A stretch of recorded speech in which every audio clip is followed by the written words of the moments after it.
ತುಂಗಭದ್ರಾ ನದಿ ತುಂಬಿ ಹರಿದು ರೈತರ ಪಂಪ್ ಸೆಟ್ಗಳು ನೀರು ಪಾಲು. ತುಂಗಭದ್ರಾ ಜಲಾಶಯ ಭರ್ತಿಯಾಗಿ ನದಿಗೆ ನೀರು ಹರಿಬಿಟ್ಟಿರುವ ಪರಿಣಾಮ ನದಿ ಪಕ್ಕದಲ್ಲಿರುವ ಗ್ರಾಮಗಳ ಜನರಿಗೆ ತಾಲೂಕಾಡಳಿತದಿಂದ ಮುಂಜಾಗ್ರತಾ ಕ್ರಮವಾಗಿ ಎಚ್ಚರಿಕೆ ನೀಡಲಾಗಿದೆ.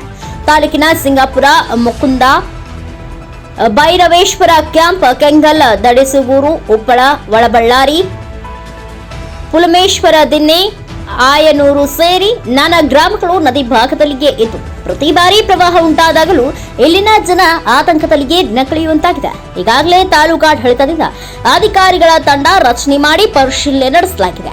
ನದಿ ಭಾಗದಲ್ಲಿ ರೈತರ ಪಂಪ್ ಸೆಟ್ಗಳು, ಹೊಲಗಳು ನೀರಿನಲ್ಲಿ ಮುಳುಗಿ ಹೋಗಿವೆ.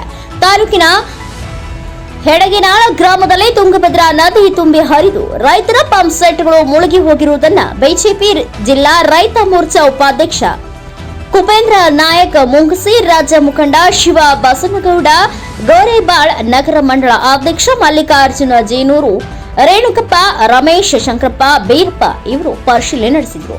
Venkatesh Nayak, NKS TV4 news, Sindhanur.